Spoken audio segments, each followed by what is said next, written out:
At 6:32 p.m., I'd like to call this meeting of the Forney ISD Board of Trustees to order. We do have a quorum present, and the meeting has been posted in the matters prescribed by law. In a moment, we'll have an invocation, and that'll be led by Mr. Chad Johnson. But first, we're going to introduce our students of the month for our pledges. This time, the chair would recognize Ms. Courtney Peck, our North Forney High School principal, to introduce our secondary student of the month. Courtney.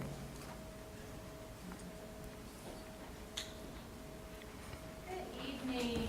Thank you, Mr. Bell, Ms. Nicolia, and board. It really is an honor tonight to introduce our secondary student of the month because he is truly one of my favorites. Calvin Rivera is currently a senior at North Forney High School. He is pursuing an endorsement in STEM.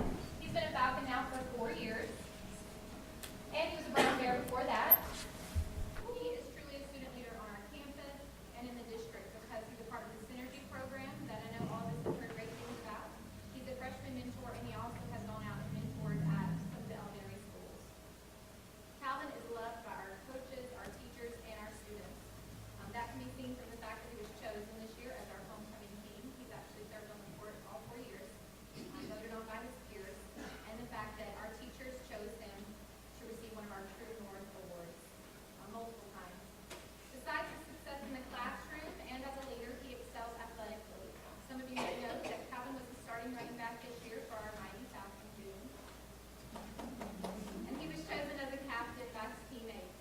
He was also voted Max Prep's Player of the Week for all of Texas 5A football. And he was named Breakout Player of the Year by High School Sports Daily.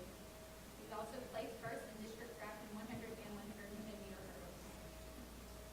When I asked Calvin's coaches and teachers to share something with me about why he deserved this award, I got tons of feedback. But there was one comment that stood out. And it was that Calvin is a young man who is not afraid to share his faith.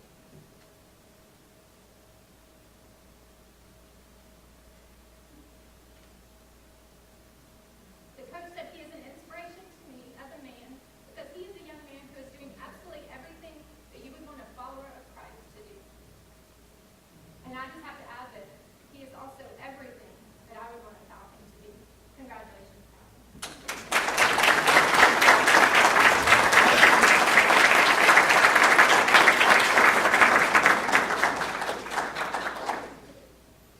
Thank you, Ms. Peck. Thank you, Ms. Peck. This time, the chair would recognize Ms. Barbie Donahoe, our Ray Elementary School principal, to introduce our elementary student of the month.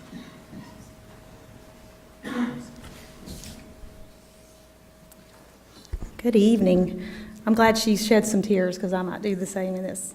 All right, I'm so excited to introduce Riley Johnson. Riley is a 6th grader at Ray. She is the daughter of Matt and Randa Johnson and the big sister to Cooper and Avery. And I've seen them running around. They're ready to go eat dinner, is what they told me.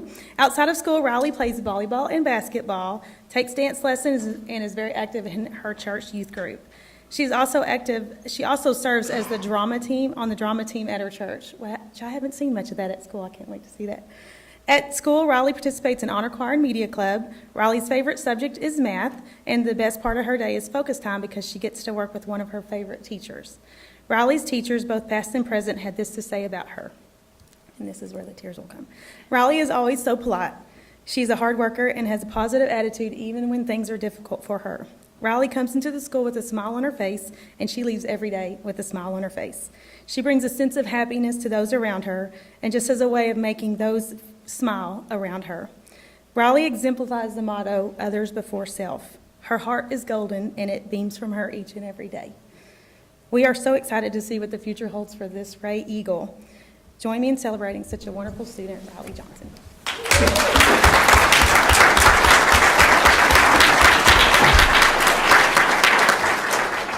If you'll please stand at this time, Chad Johnson will lead our invocation, and these students are pledges. Mr. Johnson. Dear Heavenly Father, we thank you for this time to be here tonight. Father, we thank you for this group that is gathered. We give thanks to you for the good year that we have gotten off to as we get ready to see the first half of that year close. We thank you for the protection and the guidance that you've provided for our district. Father, we ask that tonight as we make decisions for the benefit of our students and for our district going forward, that you would give us wisdom and direction, help us to make the best decisions possible. And we ask for your continued protection over our students and our staff as we continue through this year. In your name we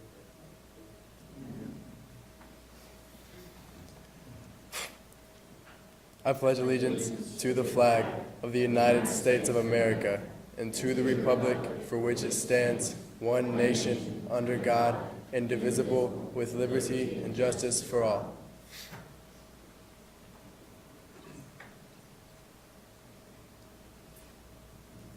Honor the Texas flag. I pledge allegiance to thee, Texas, one state under God, one indivisible.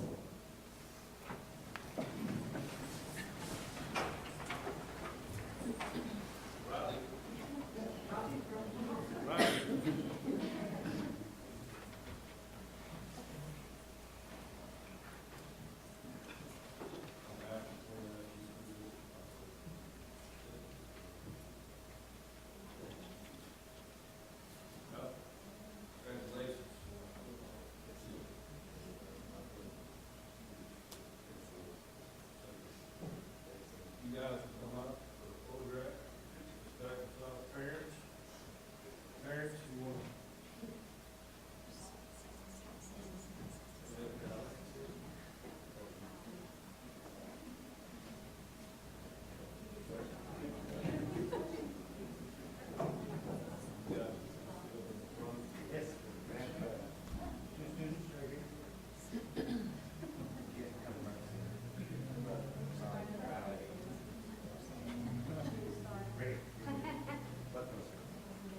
If everybody feel them right behind them, not too far out, let's spread too far out. Don't be shy.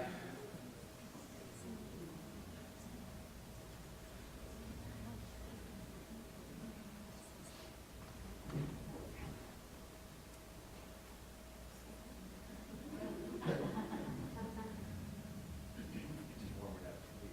Be good. Try.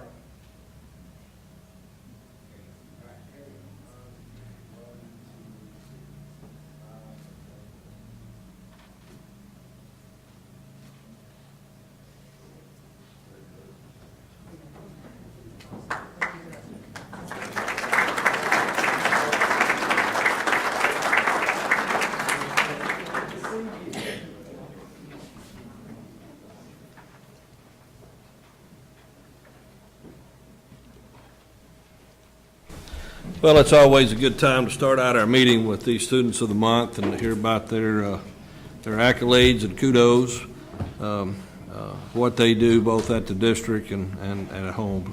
It's great to see these students, and it's awesome to see their administrators be emotional to introduce them. You know that two things: the kids are making a not only an impact on the district and on the principal, but our administrators are engaged, and it's about the kids, and it's a love for what they do. So it's always good to see that. So thanks again for you guys representing us tonight. Moving on to student recognitions under item 5. Item 5A is to recognize the Forney High School student Mackenzie Brooks Demarest for being elected by the Texas Thespians chapter of the International Thespian Society to be a state thespian officer. This time, Mr. Mario Luna, our Director of Fine Arts, will introduce this individual and provide us an update on this recognition. Mr. Luna? Thank you, Mr. Bell, Ms. McWilliams, and board. We do have one student, and this is the first time that this has happened, to my knowledge, that one student was selected of a pool of 8,000 students, and there was 19 that got kind of picked to this. So I'm going to ask Ms. Murphy to come up here. This is her student, and she's going to fill you in on all the details, and super excited what's happening. We would like to congratulate Kenzie Demarest on being chosen as one of only 19 incoming state thespian officers who will begin to serve their 2018-2019 term this February. Kenzie and her fellow STOs will offer a day of leadership training and a workshop at their Summer Day of Leadership mid-June in Central Texas. Kenzie will also attend an SDO retreat to plan next year's Texas State Thespian Festival. As an STO, Kenzie will spend next school year as part of the Texas Thespian Leadership, networking and promoting the celebration of theater in Texas schools. We are so proud to have a member of Troop 4123 working to spread the appreciation of theater arts. We love you, Kenzie.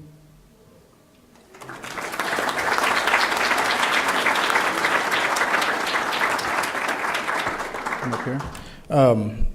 We also had 12 students advance to the national level too that we'll recognize at another board meeting, and they're actually here if they want to just raise their hand. So, okay.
Well, obviously, that's a great honor. Mackenzie, 19 out of 8,000. I'm not sure what the statistics are of that, but man, that's pretty awesome. So congratulations, and thank you for representing Thorny ISD. Moving on to item 6, audience participation. There's no one has signed up to speak to the board tonight, so we'll move on to item 7, reports. Item A is a monthly financial report, and the chair would recognize Mr. John Chase, our CFO. Mr. Chase.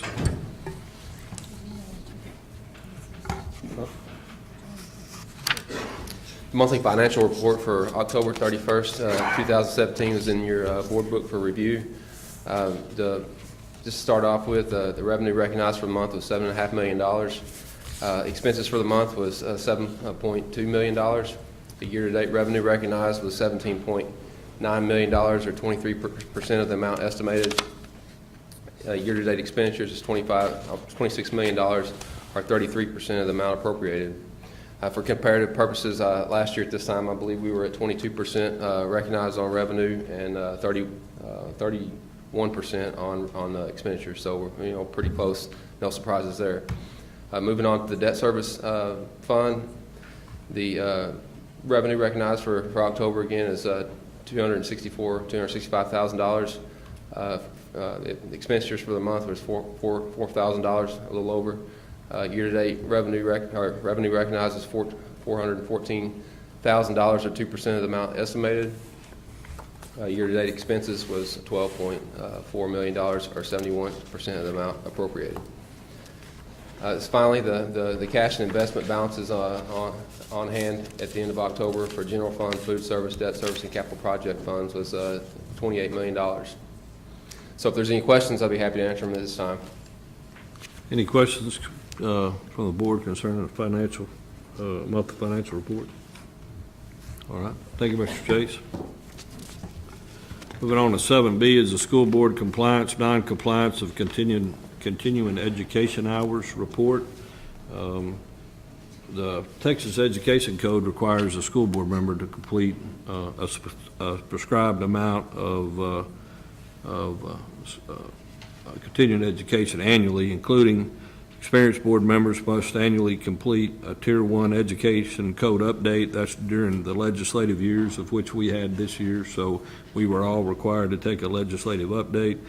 Tier 2 team building, which is 3 hours, and an additional 5 hours of Tier 3 continuing education.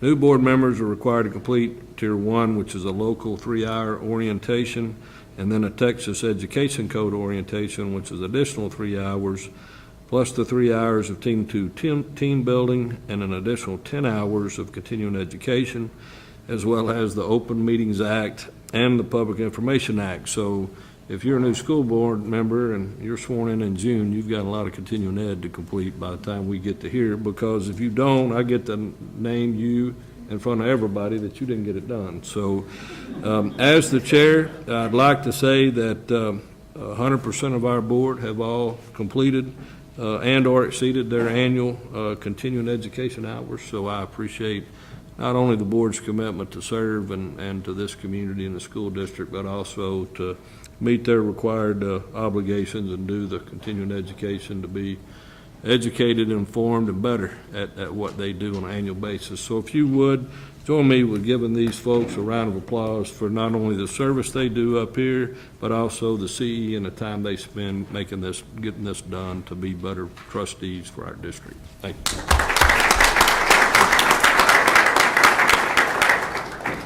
That concludes my report, so I'll move on to 7C, Future Ready College and Career Update. This time the chair recognizes Dr. Justin Terry, our Deputy Superintendent. Dr. Terry. Thank you, Mr. Bell. The first thing I'm going to tell you right now is I apologize. I'm supposed to have a partner in this presentation tonight. However, Ms. Robin Pierce was rushed to the hospital this weekend for a gallbladder removal and rupture. So please keep that in mind as some of this information is shared. I may not be able to answer all the questions, but I will sure do my best. We do have in the audience with us our coordinator for Future Ready CTE is Ms. Donna Selman, and she may be able to help us as well. So just wanted to give you an update from a lot of different areas, but really about where we are and where we're headed with our Future Ready and college career programs. And so just bringing you back, I know you've seen this slide before, and we talk a lot about this concept of a plan and a purpose. And we're really about to jump in not only to just discussing careers and future readiness and college readiness with our 9th through 12th graders, which is very common, but we're about to embark on that with our entire district K through 12. And so just wanted to give you a very high-level overview of kind of some of the next steps and where we're headed with this. And it really centers around the concept of goal setting, and goal setting in all 4 of our future-ready areas of academics and life and career goals and technology readiness, as well as the 4 C's and innovation and learning and those types of areas. So with that, we decided we needed a place to really begin to house our goal setting for our students, as well as some of the artifacts that they will collect throughout their career as they prepare for life beyond K through 12. And so what you're going to see here is a Google site that we're going to work to develop and begin to put our students through some opportunities to really focus on what they want to be when they grow up, their careers, beginning in kindergarten, and ensuring that they have milestones throughout that process that they're meeting.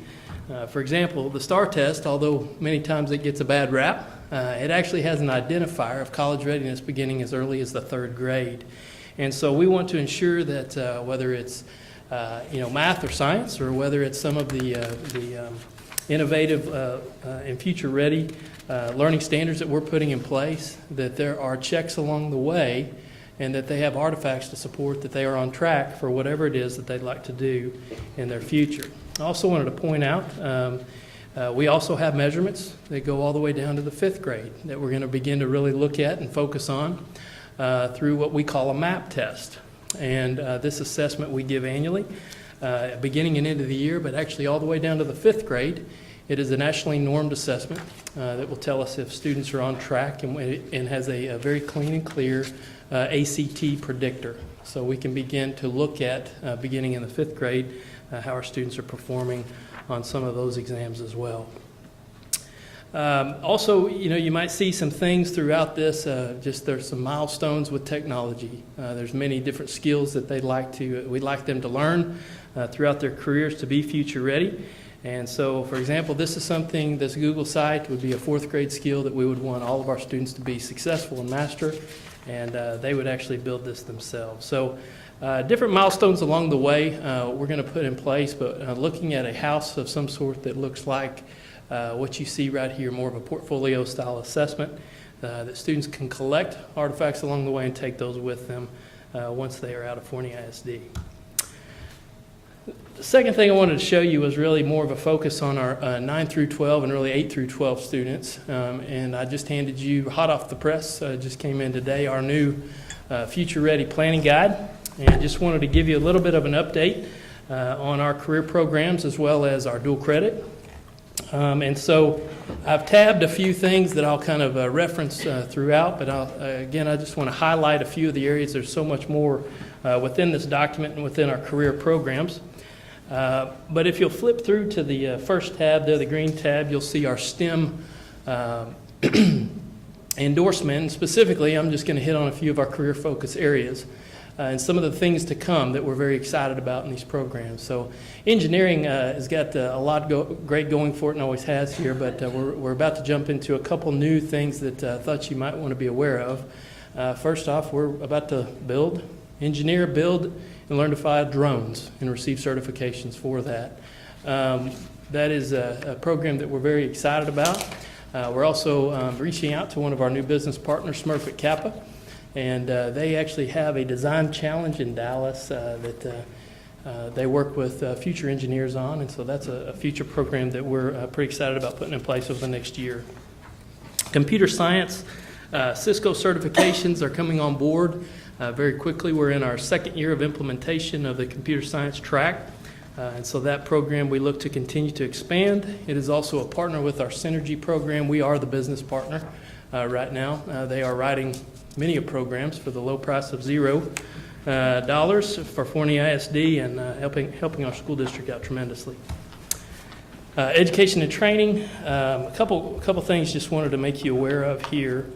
Our Synergy program is continuing to expand and help us build our curriculum, as you've seen last week and you'll continue to see.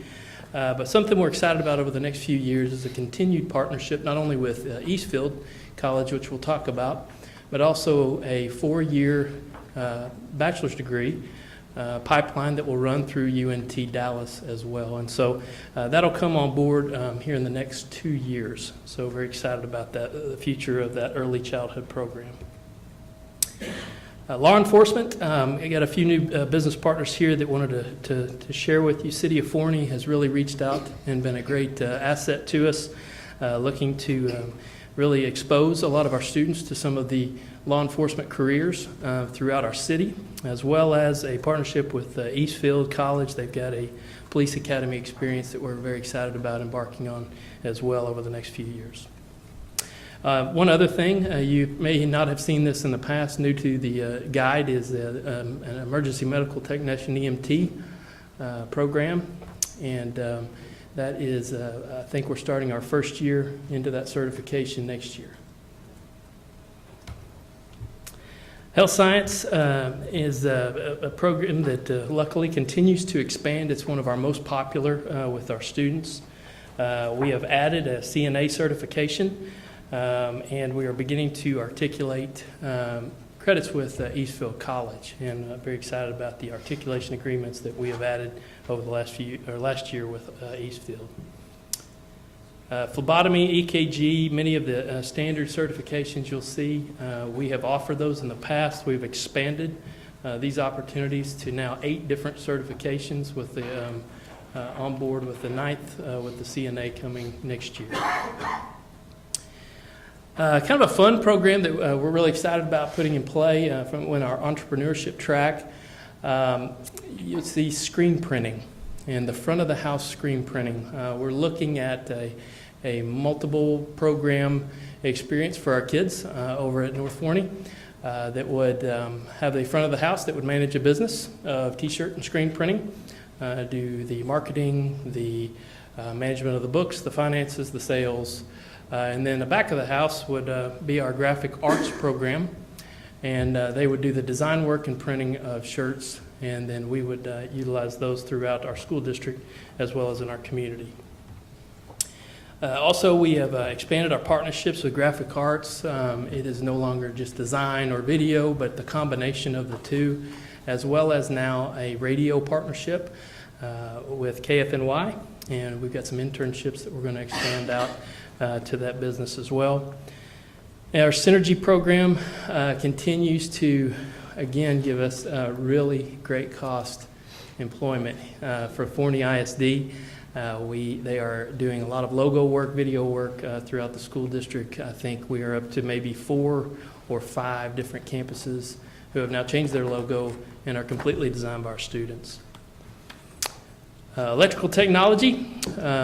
Mr. Bell, you are the expert in this area, so feel free to jump in at any point in time. But this is a program that has come on board that we're extremely excited about. It's a partnership with Eastfield and the IEC. Incredible dual credit opportunity, but even more than that, and feel free to jump in here, Mr. Bell, the opportunity to really jump into a career with no out-of-cost expense to our students, or very low-cost expense, than with a job ready-made by the time they finish the program. Anything you'd like to add? Well, the partnership with Eastfield, with IEC already, gives the opportunity for a student, once they graduate the Independent Electrical Contractors Apprenticeship, to get an associate's degree through Eastfield, through that process. With the partnership with FISD, what we've done is, if you guys teach 2 years of that curriculum, the student gets 1 year credit towards the IEC apprenticeship program. So if they do the internship as a senior, and the jobs will be provided by contractor members of the IEC, if they do the internship, they come in and only have to do 3 years of apprentice program to graduate from that U.S. Department of Labor Bureau of Apprenticeship and Training, apprenticeship training, and they're certificate and graduate in 3 years and are licensed. So they'll actually end up with a license as an apprentice while they're a senior in high school. So they'll be certificated, not certificated, but licensed by the state of Texas as an apprentice electrician. So it's something that we put in, the IEC's put in place through Dallas County Community College District, and specifically Eastfield. You know, that there's several high schools throughout the Metroplex that are taking advantage of that opportunity. It's great, and a local business partner as well with Intex for some of that internship work.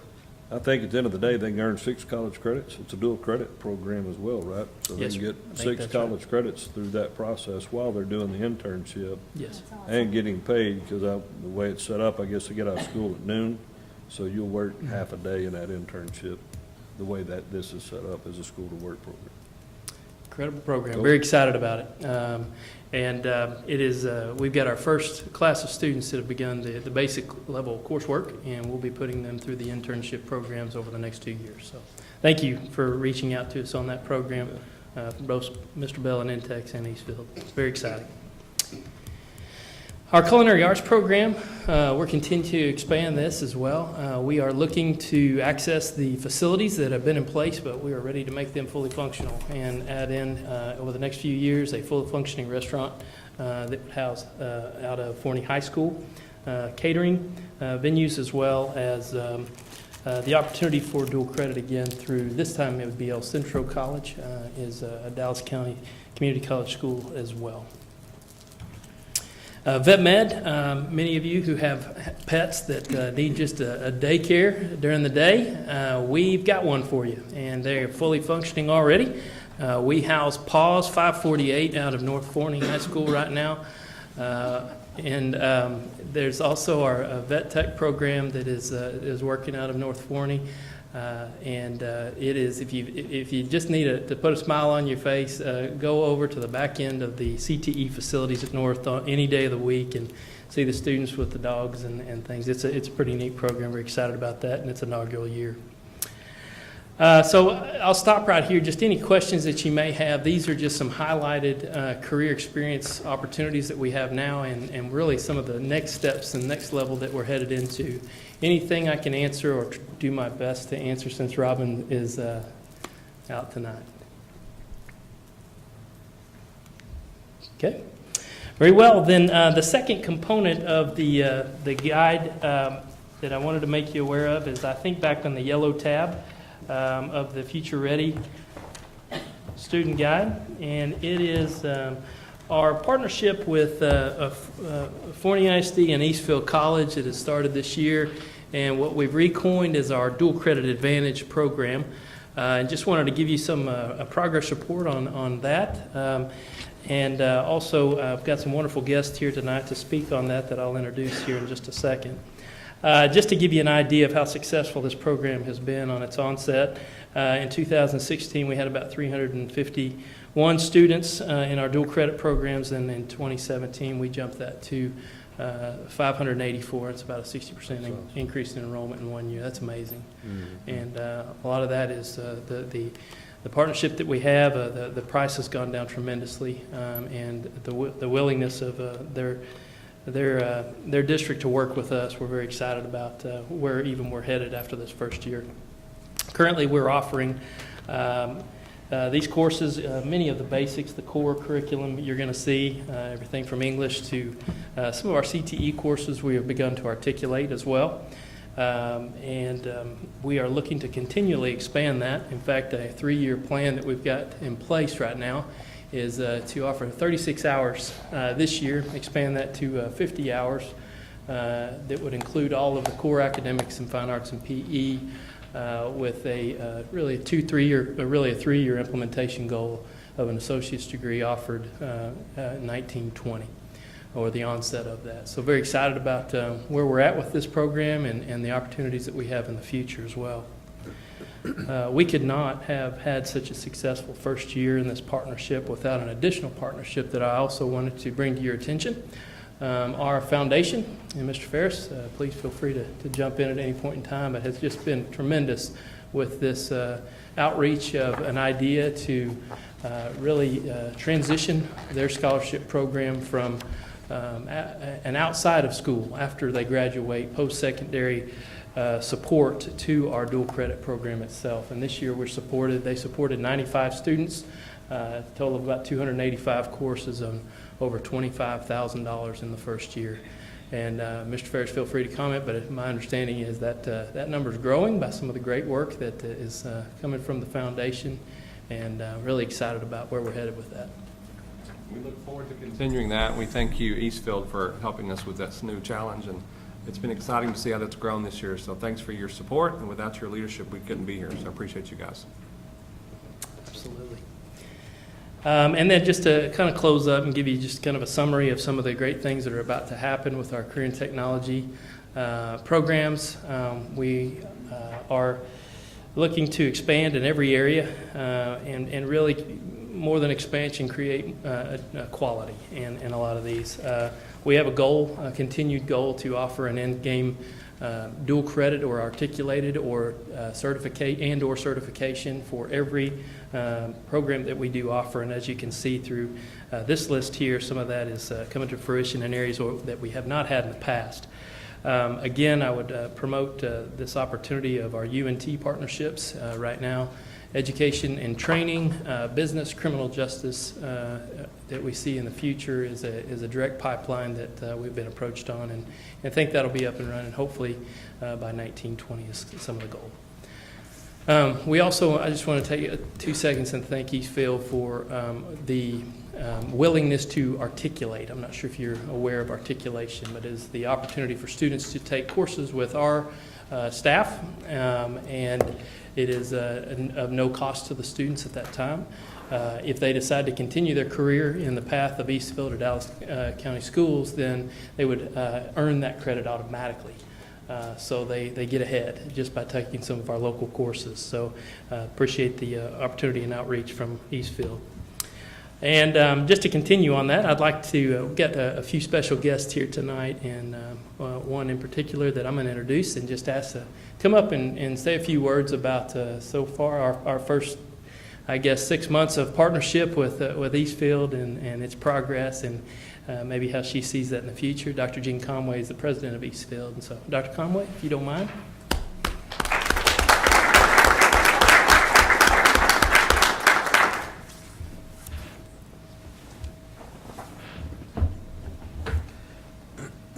Thank you, Dr. Terry. I'm delighted to be here, President Bell, Superintendent McWilliams, and board members. It's been an interesting process and a fun process to begin to work with Forney. It is by far the largest ISD that we have working outside of Dallas County. So it was new challenges for us and a new way to expand our reach. Tonight I brought with me a couple of people that I want you also to meet.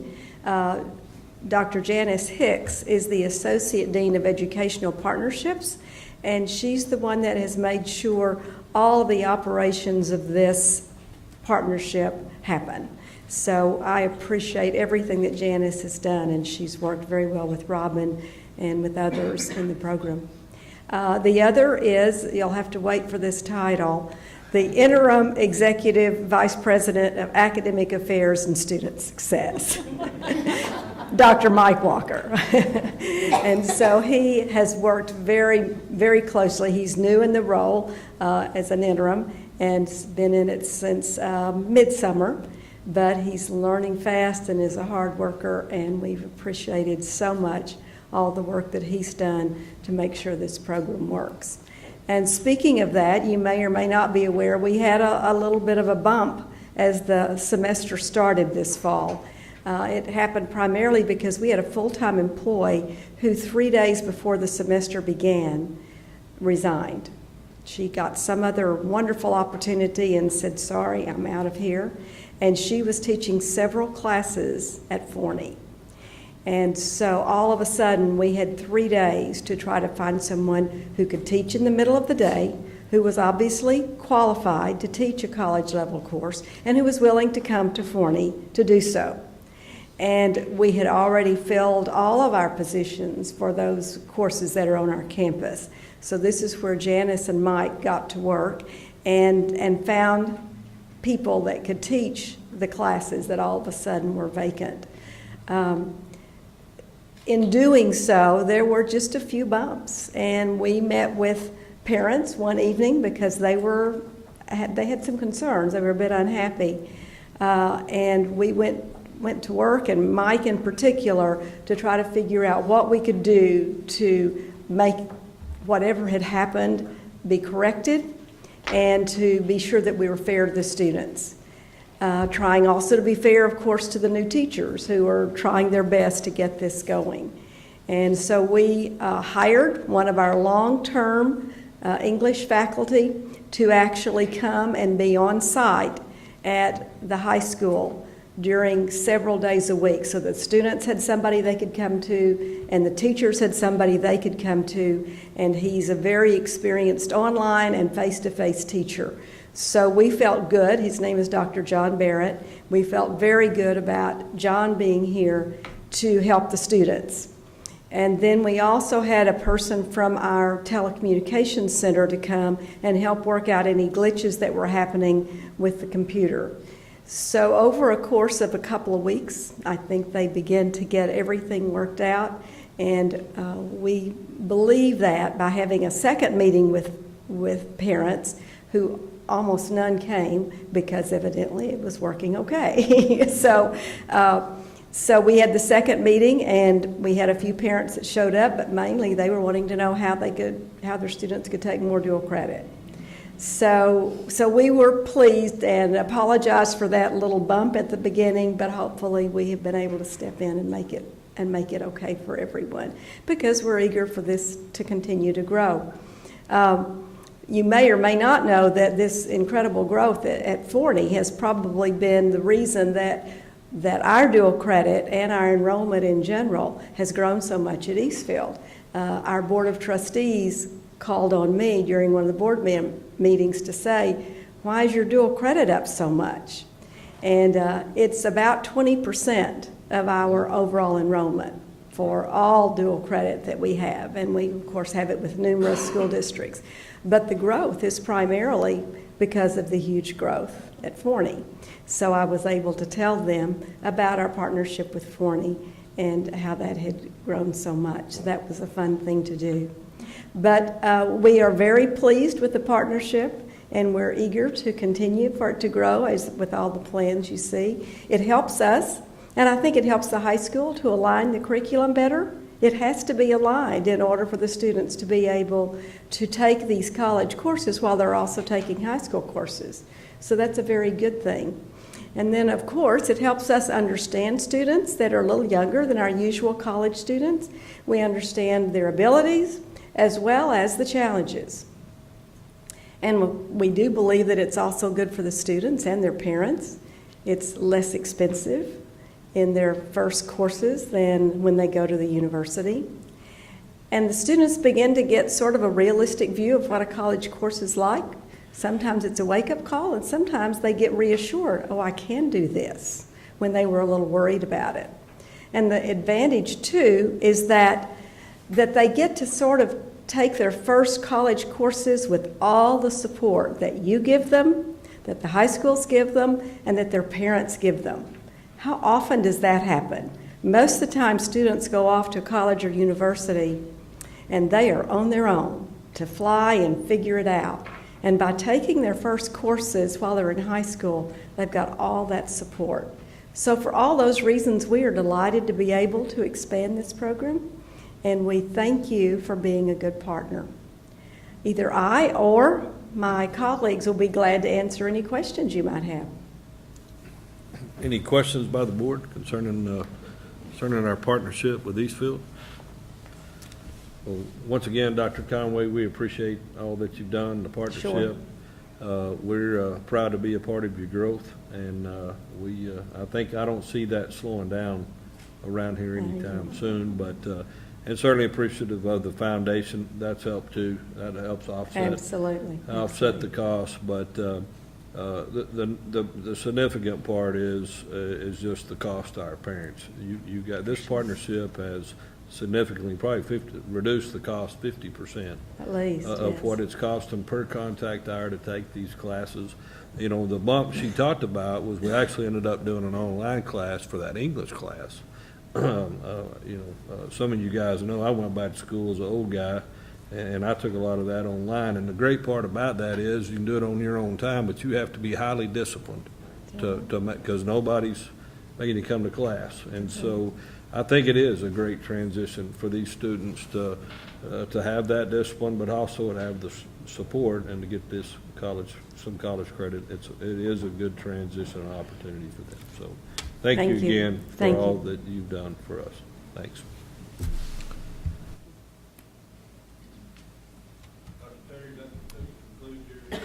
Yes, sir. Unless there's any further questions, again, we just want to reiterate the incredible. I've worked with 4 different community college districts, and have never been a part of anything like Eastfield and Dallas Community College, and being willing to do what we need. And usually it's the other way around. And so I thank them.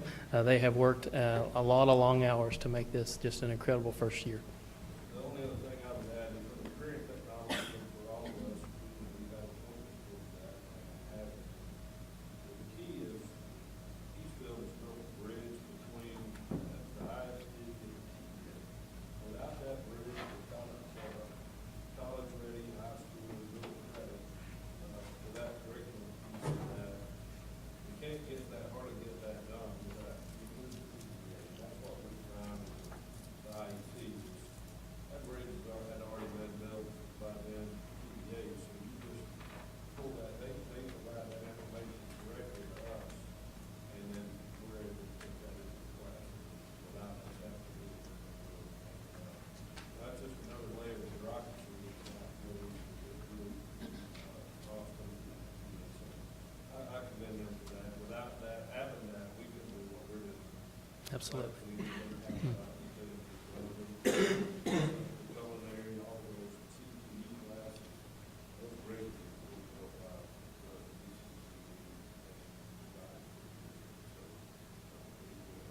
I know Robin appreciates that. Otherwise, We all do. That's right. thanks again. We appreciate you being here. Moving on to item 17, Keith. the master planning Keith, update. I had a question. Oh, I'm sorry. Sorry. Yes, sir. Wasn't about that, so I was going back to the dual credit portion of the book. My question's about these various levels. You know, level 1, 6 courses, to level 3, 15 courses. I assume that's over the span of a high school career. It says we recommend that students take a minimum of 2 courses a semester. So that would be, One of the, that would almost be recommending every student's on level 3, right? I'm sorry, can you help me with the page that you're on? They're not numbered. They're not It's, numbered. I noticed that this yellow morning. That's tab. why you have the wonderful colored Yeah. tabs at the top. So, the yellow Yeah. tab, thank you. So, one of the reasons, and Janice, please help me out with this one, but there's a couple reasons behind this. One of the reasons we recommend 2 is we feel that's an appropriate number for students to take at a minimum workload. We also partner those courses together. And we have set up a system in conjunction with, and I'm going to pass it off to you now, with Eastfield to really work through their tiers and marks that they have set up that they've seen in the past that really help students be successful beyond. Please jump in. Absolutely. And so with most of our partnerships, particularly our early college high schools and collegiate academies that we already have in place, we stagger it in that way. With the minimum, their first semester doing those 2 classes, which are 6 hours. And so we suggest a minimum of 2 classes each semester, but after that first year, they can increase the number of hours depending on what track that they're on. There are some levels, 15 hours. Yes. You want and to talk so through that? That's also based on our funding model. And so we receive funding from the state when we hit a 15-hour mark for one particular student, 30-hour mark, 45-hour mark, and 60-hour mark. And so when we start up new partnerships, we like to start at the 15-hour mark. And so it's beneficial to us in terms of our state funding for that particular student. One of the other reasons we have partnered these courses together just helps us to offer more courses for our students. If you'll recall, we travel between 2 campuses, and by double blocking these, it allows for travel back and forth. Okay. And so if I'm on one of these endorsements, like graphic arts or whatnot, this would replace my core courses, like my English, whatever. It would replace those, right? It would, so you could still do one of these endorsements and one of these tracks, and it wouldn't necessarily step on the toes of the dual credit courses, right? You could. Right. So what you see currently in place and what we've had here in the past in Forney is a dual credit with a core course, English, math, science, social studies, those types of courses, where a student is getting both high school credit and college credit at the same time. What we're expanding into is something new that we're very excited about, is they could not only take the core courses, but they could expand that into now some of these career-based courses as well, workforce courses, those types of things. For example, we may have a partnership in welding, or I'm winging this off the cuff here without looking. This is Robin's area specifics, but some of these CTE courses that we're accustomed to would now also allow the dual credit. Does that help? Yeah, and a student can also take a core course, dual credit, as well as a CTE articulated or dual credit course within the same semester. And so it comes down to scheduling and blocks, if they're double blocked or not. So I saw Autodesk up there. We have a CAD, computer-aided graphic and design class. So they can take a history 1301 class, which is a core class, as well as a CAD class within the same semester. Good. It's a good deal. All right. Thank you. Any other questions? I'll stop there. There's nothing else? Thank you, Neil. We'll move on to item 7. Yes, sir. Chair would recognize Dr. Justin Terry, our Deputy Superintendent.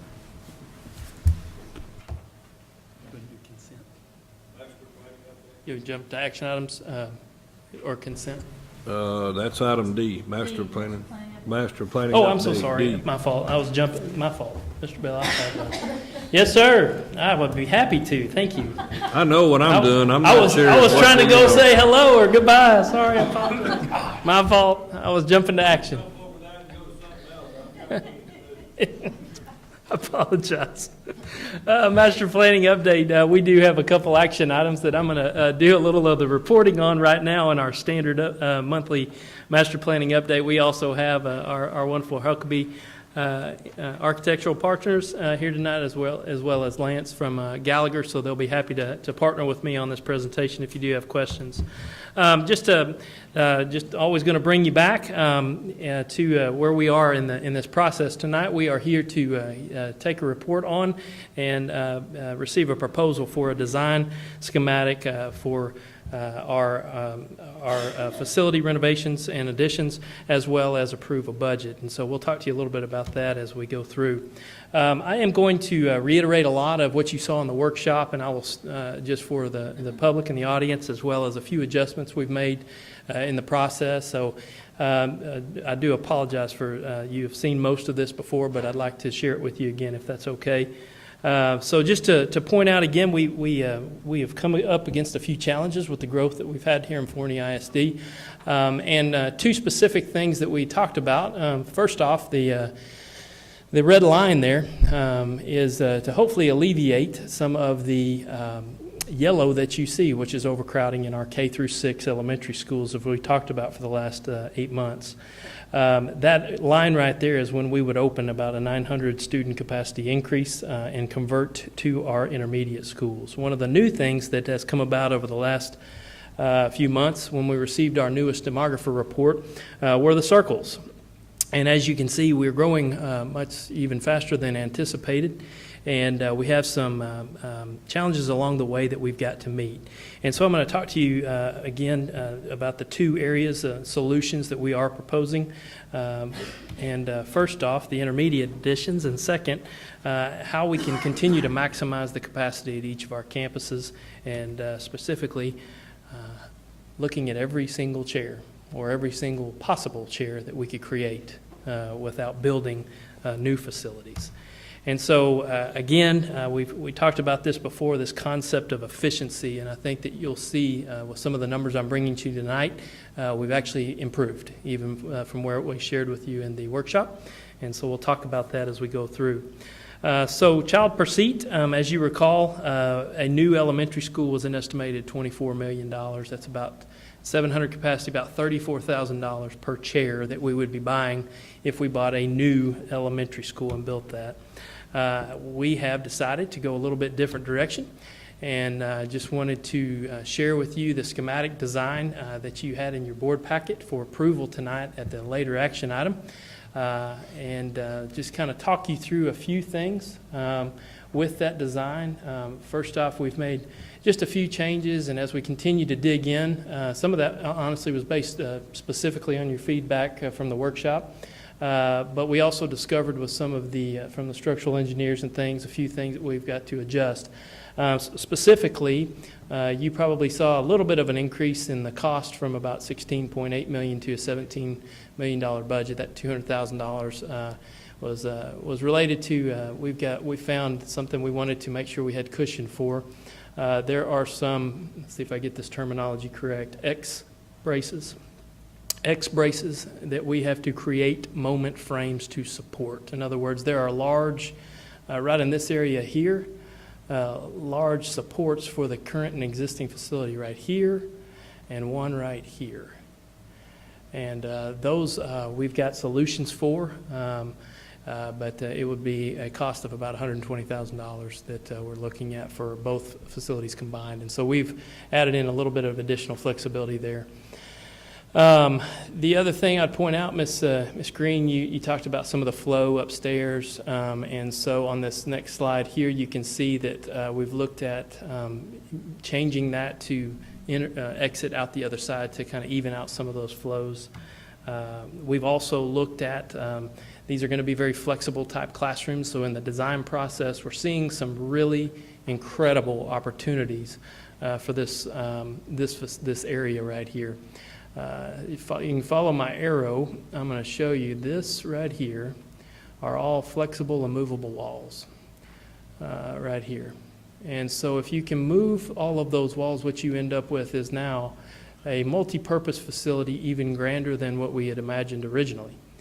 You've got a leveled staircase, a learning case here that can be used as elevated seating. And then we just recently, in a design session, talked about creating this classroom as a showcase type classroom to create some diverse learning that would allow us to move those walls as well. And now you have an open area here. So now you've got the opportunity for a 3-leveled student assembly, parent meeting, whatever it may be. So you've got large, and then you can continue to condense down into smaller learning areas as well. Very excited about just how we continually find opportunities to use this for multiple purposes. You're going to see a little bit of an update coming to you in this area as well to change this from this wall or accordion style wall to, after working with our fine arts team, to a couple sectioned off areas here and a larger open space. And so other than that, I think this is pretty much our standard plan. We've looked at the possibility of removing this wall here in the future to allow for this to be a dedicated art space that would allow for a kiln area and that type of thing. Other than that, the space itself is very similar to what you have seen, and the changes were small based on what the feedback that we did receive. Any questions I can answer over the schematic itself before I move on?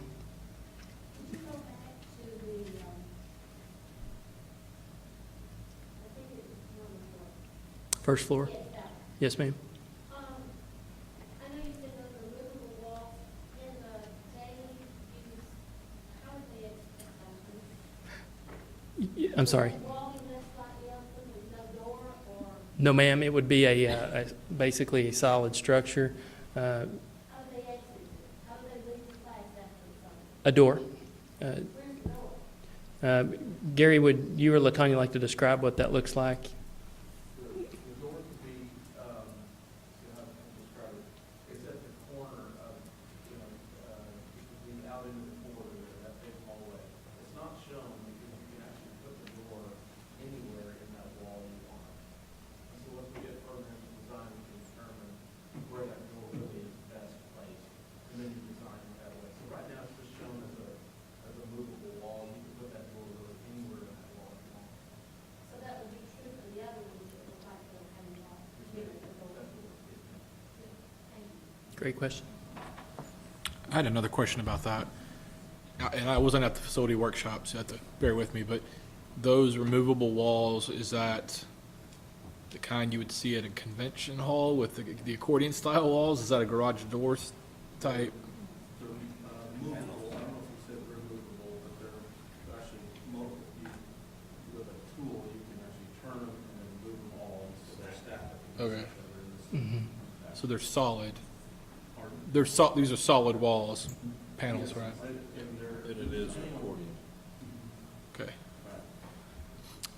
You're on the tracks. Yeah, the track is. On the tracks. I've only seen the other version, the glass, pull down garage door style. Right. So- Pretty easily moved. Right. You can, the surface of them, you can get them in any different, whether they're solid or glass, writable, easily erasable. Some of the ones that we went to visit other schools and saw them in other schools, they were actually using those walls, as the whiteboard, because they could just write on that glass. Mm. And it gave tons of flexibility to the space. Yeah. I like the flexibility and the aesthetics of the glass, but the safety and security creates a whole another. We're seeing in some cases that it's not, sometimes it's not all the way to the floor, so you can either have a lower section that's frosted or even just solid and then glass above it. So those are some of the discussions we'll get into later, is how much, because it is, you're right, if it's all glass, then there's some security discussions. Yeah. Yep. Yes, ma'am. Having taught where I had large panes of glass in the walls of my classroom, I found that it was distracting enough, especially at lunch, for students to be passing by those windows. I would lose my class for a little bit if I didn't already have an assignment they were doing. And also think that not only is it a distraction for the students like that, but it also makes them, like you said, more vulnerable. That word I'm trying to say. More susceptible to being perhaps in trouble if there's a person in the building that shouldn't be that's intent on harm. Mhm. And these are some of the discussions, as Gary said, that we are just now getting into, the fixtures, the, whether it is what, I just went blank now too, a coated type of a wall to where it was not see-through, frosted, thank you, translucent, that type of thing. You can even have a whiteboard wall. You could have a solid wall. These are some of the discussions that we're involved in right now. The thing I would point out is those 4 rooms, really 5 rooms, are really these are different types of classrooms. So we would really only have about 5 of them to offer diversity if we go down this route, if that makes sense. Will there be a surface to write on other than that, because you're asking the students to look back to the distraction? Yes, and so we're doing small group focus teams right now. We've taken a lot of feedback from teachers in the past. We're down now to some administrators and things to kind of begin to design the specifics of the facility itself. This schematic that you see that we're proposing tonight can change and probably will change over the next few months, and then we'll start to bring back some more specifics. Gary, feel free to share, but on a later date throughout the spring before we get into the bid process. Yeah, we might very well make those walls whiteboards all the way. Mhm. Possibility. Mr. Bell, question. Yes, sir. In the active corridor on the other side that brought it to be more symmetrical and so forth, is that an exit out to that new covered area, or is that a breakout note type deal? That's an existing exit though, it exits out to the outside. So that courtyard, it's existing. The one on the right-hand side of the plan? Yes, sir. Yes. Well, what's the little nook? Is that just a window nook? Those are the little reading areas Okay. on either side. The little jet out in the hallway. Yeah, it's a reading nook. Yes, good question. Any other questions? Like it. Great. Pretty exciting. Okay. I like that. Yeah, we got it symmetrical for you as well. I'm glad you pointed that out. Thank you. Yes, we got back to even. So The plans are stacked. they stack. Yes. Yeah. Those columns go away. Yeah. So that is just again, just an exterior look at some of the facilities, the facade on the back end. We're pretty excited about that. Offers additional as well that's covered. And then this is really what we're looking at, just as a reminder. Fall 2019 opening. We'll begin construction this summer. That will last probably until about April of 2019, and then we'll have to do some small interior renovations in the summertime to convert the existing facilities as well. Just looking at the numbers, we are proposing a $17 million budget for these 2 projects, and at about 900 capacity, that's about $18,800 per child. And comparing that to the new facilities, as we shared with you earlier, it's just a very cost-efficient approach to adding capacity for our students. The impact that the intermediate alone would have, the current structure that you see up there is our current setting. We run out of space in about 2020. By adding these 900 seats, we've gained some time and some capacity for ourselves with our K-6 students. As we continued to look at this, and we shared this concept with you at our workshop as well, we also had to address the circles, the immediate needs to get to that point of converting to an intermediate educational model. And so we began to really analyze the capacities themselves, every seat we had and every space we had, and see if we could find some additional. This is where we're pretty excited about some of the efficiencies we gain for the cost. And so just to walk you through the same exercise that we talked about for everybody to see is the idea of our current classrooms hold about 22, but we do have some inefficient classrooms, different programs that may only hold 8 or 7 or whatever it may be. And so the concept being that we also have a Forney Academic Center that has opportunity for renovation that would add capacity. And so if we begin to add classrooms over at the Forney Academic Center, we could take that 8 and that 7 and centralize them into a 15 and become more efficient automatically. What it does in retrospect also is bring us into a higher capacity at both or at multiple elementary schools. And so pretty excited about this opportunity to take our FAC to about a capacity of 400 students for a pretty efficient cost that we'll share with you again here in a second. This is the current schematic that's been proposed this evening. And just to walk you through that, we would take the gym space and really utilize and capitalize on that space for additional classrooms. We would look at the right half over here, having a completely separate entrance and drop-off and pickup area for pre-K students. As you can see, there's about 12 different classrooms. Then a wall here that would separate the facilities and have some of our secondary special programs over on this side. So I'd be happy to answer any questions that you may have about the design schematic. We're still in the program planning process. Any questions concerning FAC revision? Okay.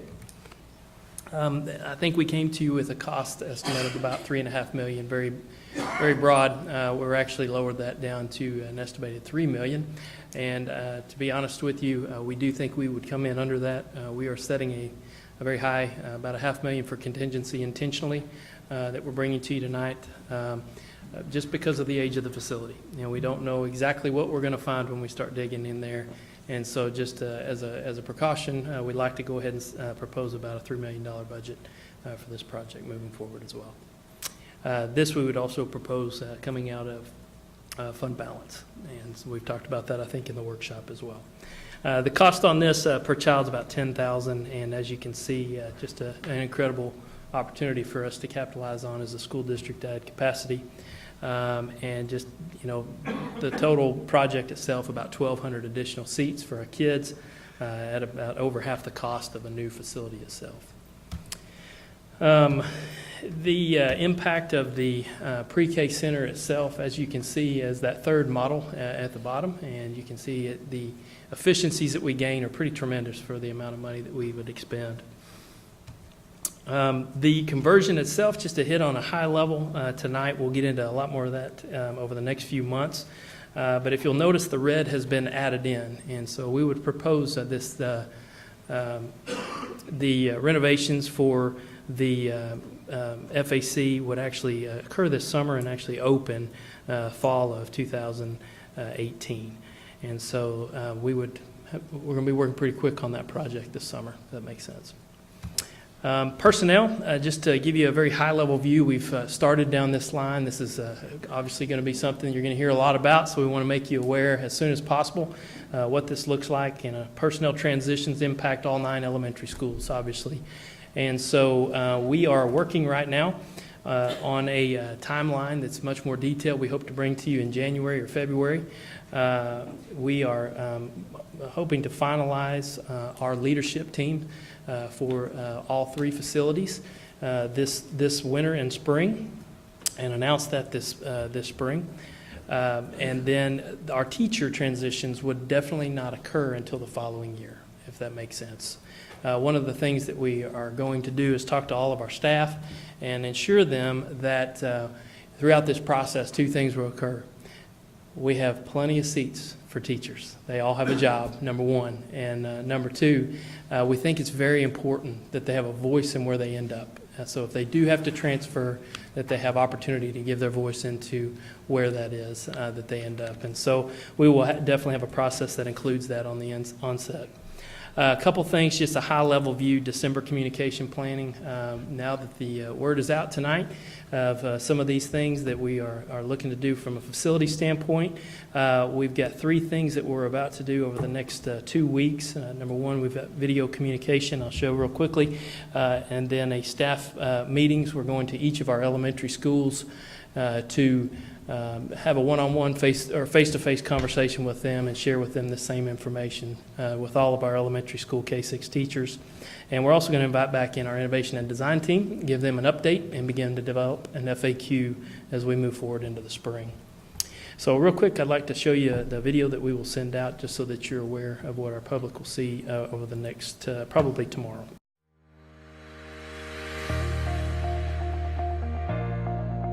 If you look around Forney, you will see that our once small town is growing at a rapid pace. With this growth come many challenges. In Forney ISD, one of the biggest challenges we face is making room for all the new students who join our community each year. After evaluating all the possible solutions, we found that building new schools is not the most efficient way to solve this problem.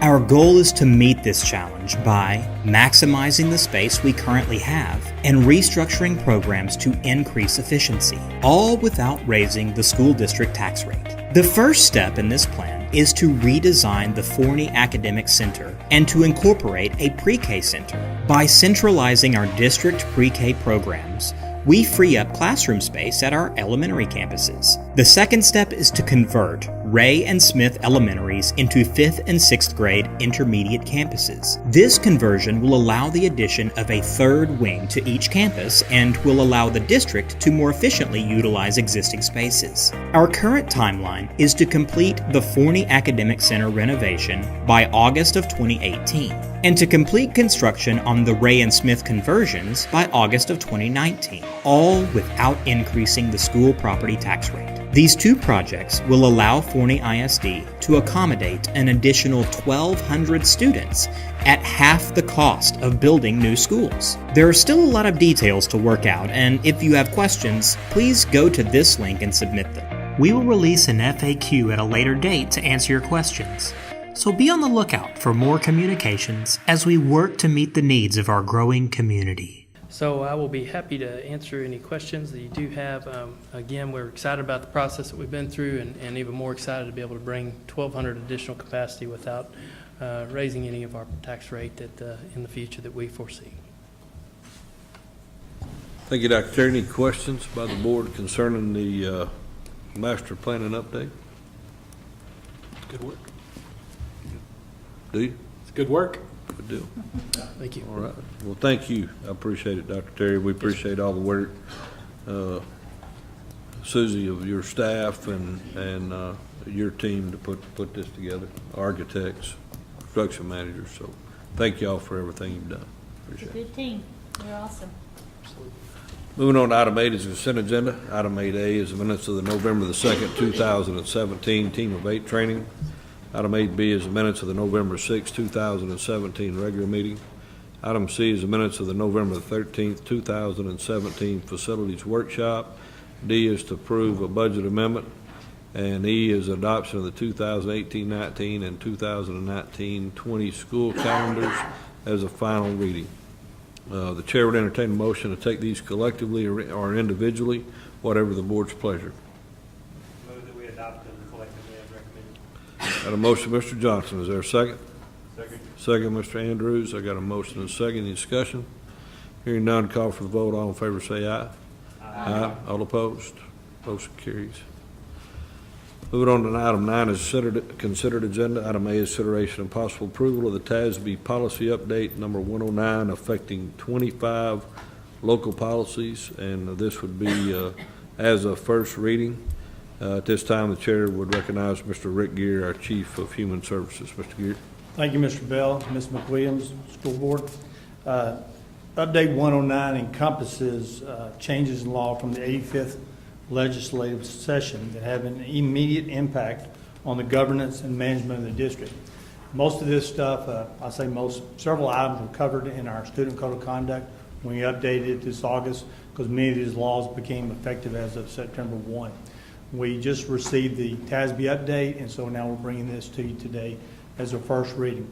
Several of you, or all of you, have had training explicitly on this, so I'll try to make this as not as lengthy as it could be, hopefully. The first one deals with BBE local. It explains that the district shall respond to a board member's request for records within the timeframes required by law. and that's within the 20th business day. It also requires a board member to follow any posted requirements for visitors and to limit visits that interfere with the delivery, instruction, or district operations. Since our district already had existing language in our current policy, we have retained our current text on that. On CDA local, a recommended revision to CDA local is to align with changes from House Bill 1701, which requires a business organization as defined by law that engages in investment transaction with the district to provide the district documents that are required by law. CKC local is new text recommended that this policy addresses the requirement to include in the district's emergency operations plan a policy addressing the security of district property used as a polling place. The policy text refers to these as procedures because the EOP is not typically board adopted. Transportation under CNA local, we, as you recall, in October, we bring to you our hazardous routes for y'all as our board resolution. The new law, the new policy in CNA local gives the district an opportunity to receive funding for what they call high risk of violence areas. So as we use with our hazardous routing, we do a matrix that we govern whether or not an area is determined as hazardous. And now we're waiting on the state to actually give us some guidance as to what will be the qualifiers for a high risk of violence area. But you can receive up to 10% of what would be the normal 2+, the mileage or the funding that is 2+ or more. CO local addresses some food services management. Previous law allowed the administration to establish the grace period during which a student whose meal card or account balance was exhausted could purchase meals. Now with Senate Bill 1566, it now requires the board to establish the length of this grace period. Our recommended policy text does include this grace period, information provided that are currently by our district. In addition, new provisions have been included by the U.S. Department of Agriculture for policy requirements for students who have insufficient funds to purchase a meal. Although the USDA does not require board approval of the meal charge policy, the recommended policy text will ensure development of district-level procedures as required by law. Now, the superintendent, also another part of this is for food donations. Our superintendent shall be authorized to develop regulations for campuses to donate food in accordance with the law. An update, part of the Update 109, we expect in this month sometime for there to be some regulations coming with this. We have not received that at that time to give us some guidance on establishing those food donation policies. Also at DF local, the Senate Bill 7 authorizes the board to delegate a designee the authority to take certain termination actions without further board action when a contract employee has engaged in serious criminal misconduct. This delegation will allow for a faster response in these situations. The recommended policy designates the superintendent as the board's designee. DH local had several changes. First one dealt with Senate Bill 1566. The recommended revisions to this local policy clarifies that a district may not prohibit an employee with a handgun license from storing an unloaded gun that is not in plain view in a locked vehicle. Based on Senate Bill 7, changes were addressed in the electronic communication, clarifying when an employee may use personal electronic platforms, applications, or accounts with students. This emphasizes that electronic communications must comply with the educator's code of ethics and specify there is no expectation of privacy to the employee with these communication with students. Additional provisions require an employee to report improper electronic communications that might be received from a student, and it allows the employee the opportunity to choose whether to disclose to students their personal email or phone number. There was also a change Well, what they used to call the illegal knives has been changed as a result of House Bill 1935 to location-restricted knives. Also, further, there was the required notice of drug-free workplace. Provisions are now included in this policy. Senate Bill 7 was another one through FF Local. This is a new policy. It requires the board to adopt a policy providing for notification to the parent of a student of whom an educator allegedly engaged in abuse or otherwise committed an unlawful act, or with whom the educator was involved in a romantic relationship, or solicited or engaged in sexual contact. Three main items of this is that the notification would come as soon as feasible that the alleged misconduct had occurred, whether the educator was terminated or resigned, and whether this was reported to SBEC. This is one that y'all should be familiar with. We've been dealing with this for a couple of years. It's the video cameras, EHBAF Local, the video and audio monitoring. Senate Bill 1398 made some changes where they've identified the administrator, a district administrator, as the coordinator. Yours truly. New provisions on parent requests for cameras for the following school year. And it also addressed for current year requests a reference to the new procedure in law. There's also a new deadline to respond, the district to respond to the request within a 7-day time frame. There's also reference to the time frames in the installation and operation of the cameras. Before it was, I think it gave you just a reasonable amount of time. They now set that at 45 days. Also, another major change was the retention. It was 6 months. Now it's only 3 months unless there's an ongoing investigation and then we need to retain. There's also a new provision referring to the appeal to a commissioner. FEA Local is from Senate Bill 1152, which excuses an absence for a student who is enlisting in a branch of the U.S. Armed Services or the Texas National Guard up to 4 days. FAA Local, again, Senate Bill 1566, the board must adopt a policy requiring a school nurse of a district elementary school to notify the parents of their child if they have lice. And the notification requirement is within 48 hours. There's also a requirement within 5 days that the nurse would notify every child within that classroom. FFI Local deals with the Senate Bill 179 and Davis Law. A lot of things have occurred, some major changes coming with this. First of all, being in the definition of bullying, which now includes cyberbullying. Another major impact is that before it was a pattern of behavior, now it actually recalls just, it can be defined as a single act. New provisions were addressed to anonymous report procedure for students. Our district has already put that in place for this year.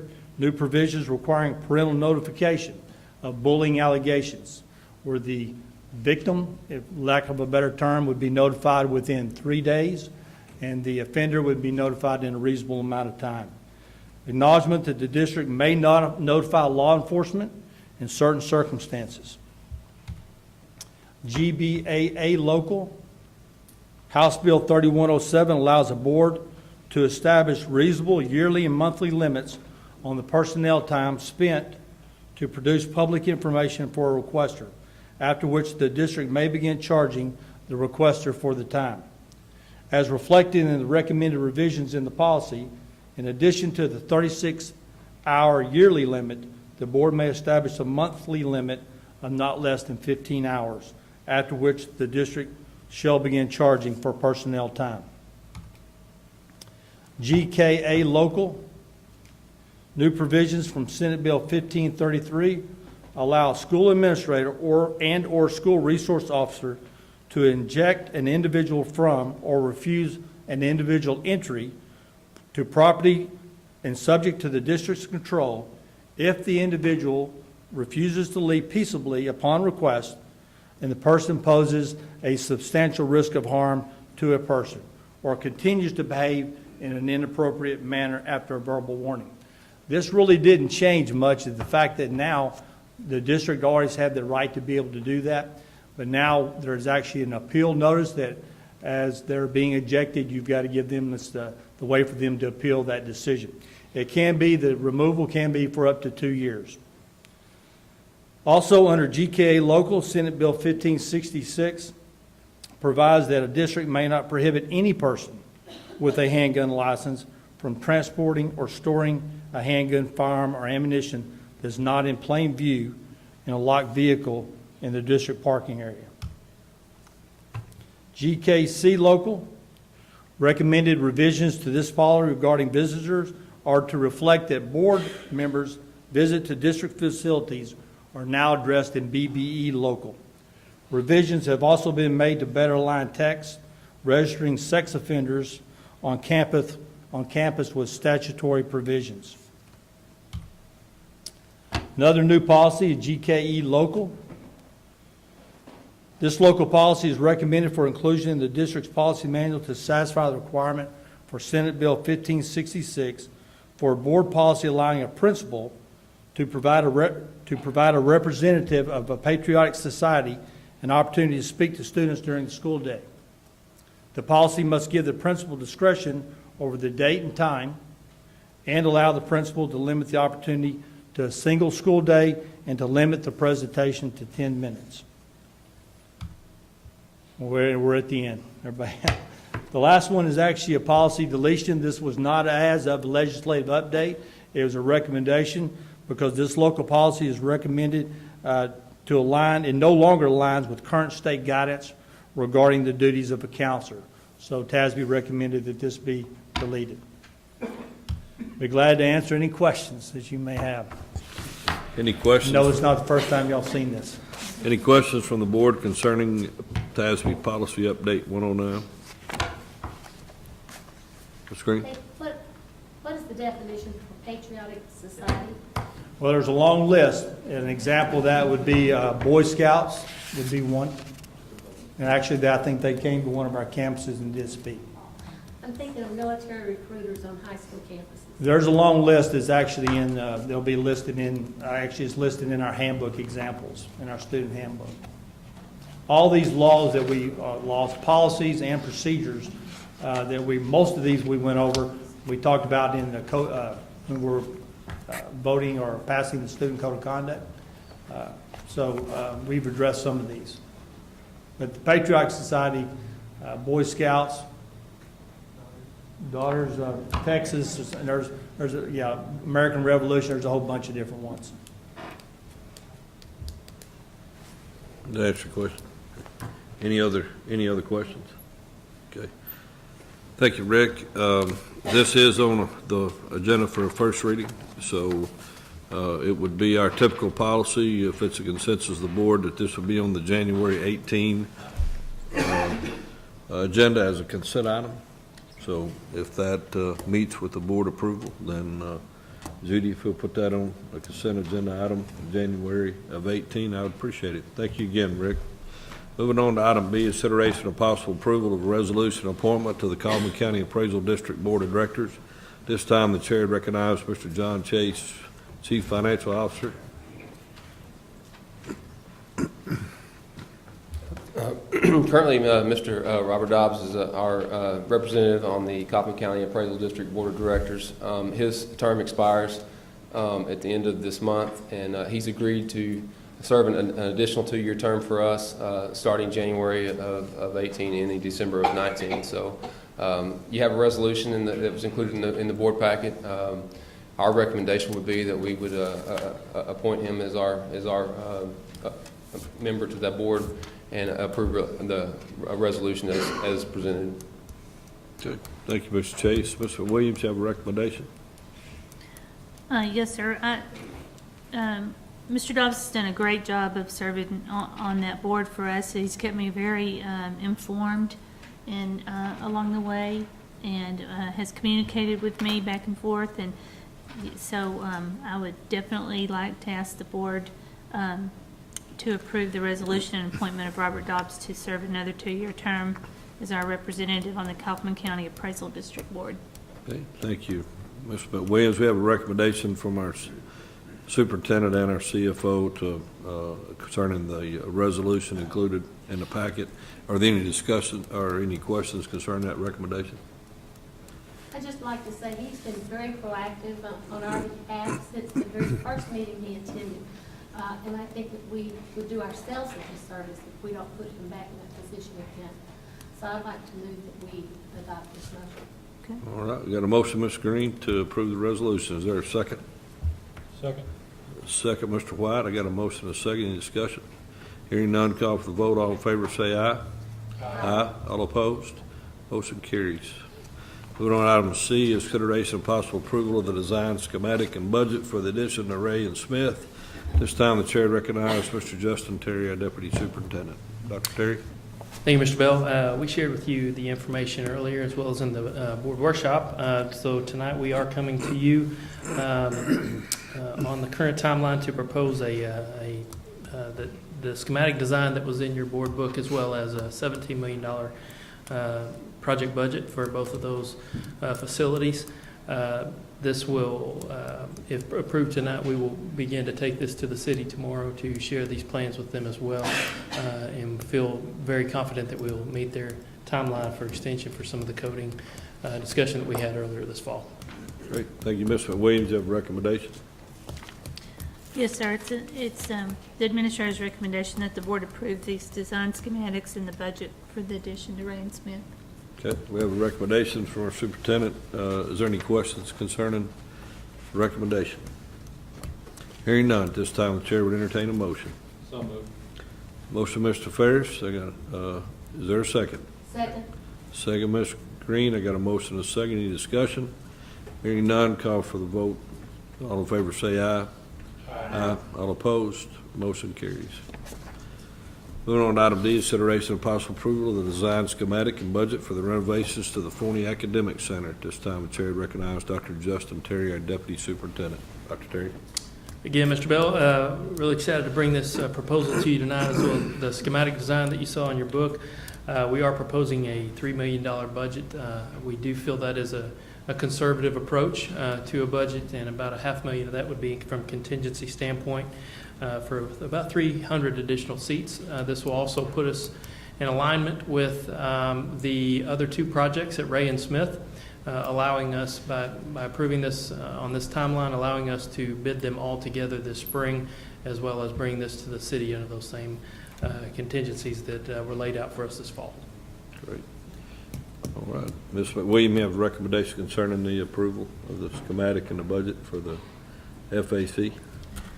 Yes, sir. I feel that this is a lot of thought and planning has gone into this. I feel this is the most efficient means of adding on to our schools, and I think it's we're being very good stewards of the taxpayers' money to go this route. And I also think that it will also turn out to be a very good instructional model for our students too. So I'd like to ask that the board approve the design schematic and the budget for the renovations to Forney Academic Center. Okay, we have a recommendation to approve the schematic and budget. Any questions concerning that recommendation? Hearing none, at this time the chair would entertain a motion. Mr. Johnson, is there a second? Second. Second. Mr. Andrews, we got a motion and a second. Any discussion? Hearing none, call for the vote. All in favor say aye. Aye. All opposed? Motion carries. Thank you, Dr. Terry. Yes, sir. Mr. Bell, I'd like to Yes. also add that I'm awful proud that we've saved up the money to be able to pay for that out of fund balance. So. Oh, absolutely. And if Thank you guys for helping. Mr. Chase will tighten his belt a little bit between now and July, he could probably save enough money to write a check for it. And in our current 17-18 school year budget. So. Right. We can quit buying fire alarm systems and we'll be all right?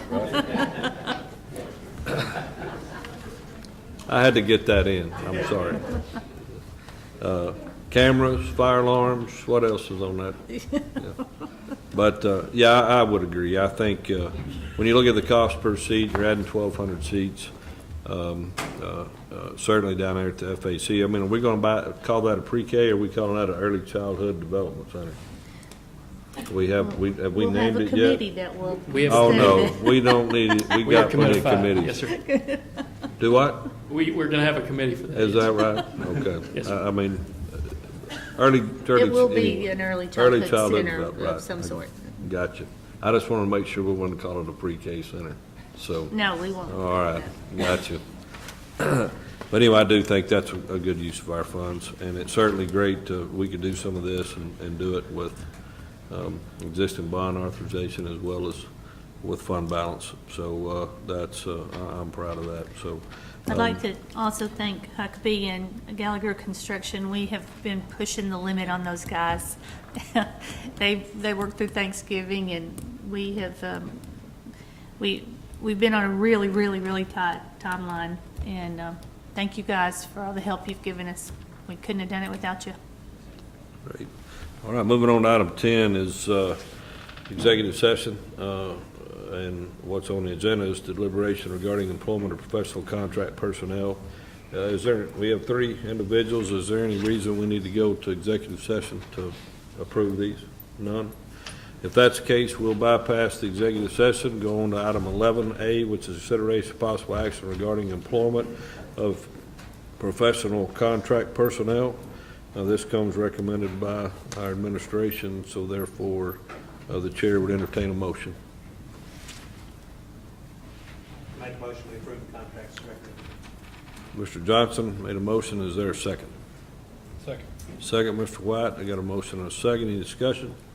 Hearing none, call for the vote. All in favor say aye. Aye. All opposed? Motion carries. Moving on to item 12 is announcements. Our future board meeting would be Thursday, January the 11th, 6:30 p.m. That's 2018. And then again on Thursday, February the 8th. Is that right? Is that a Thursdays or Monday? It's supposed to be Monday. Are they? Thursday, February the 8th, 6:30 p.m. Are we moving to Thursdays instead of No, Mondays? sir. No, sir. It just, there's conflict, yes. We going to a 4-day work week after the first of the year? 3-day week? Well, Is if that, you want is that the that. new block schedule, Dr. Terry? Starts in January? Tuesday through Friday? Yes, we're including the board meetings in that. Yes, sir. I got you. Those 4-day work weeks in the summer are killer. I Try to understand. cram 5 days of work into 4. So is it Thursday or Monday or?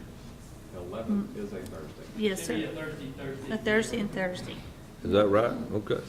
But it's just for those 2 months. All right. Thursday, January the 11th. So I wouldn't want anybody to miss our meetings, especially since they're mostly attended by employees. So you need to put that, in your And I calendar. promise they'll all be That would here. be awfully, that would be awfully embarrassing on Friday morning if you weren't here on a Thursday night. So I tee that up today. Thursday, January the 11th, Thursday, February the 8th. Speaking of that, I better put it in my phone too. 6:30 p.m. Then again, on Thursday, December the 21st is our district-wide Christmas party. That's here all day. From Yes, sir. 8 to It's 4, our 8 to open 5. house. Mhm. Open house.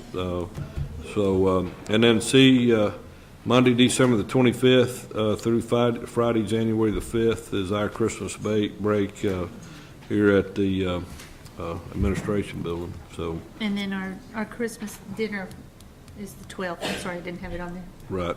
So the board will get together on December 12th for a board dinner. I just want to tell everybody how I appreciate all your hard work. I mean, I know we'll be halfway through this particular school year, but boy, we've accomplished a lot in 2017, and I just want to tell you how much I appreciate everybody's work. Hats off to the year. I think we had one of the best starts we'd ever had for school since I've been on this board. 20 years, 20 school starts. So that's probably too many, but anyway.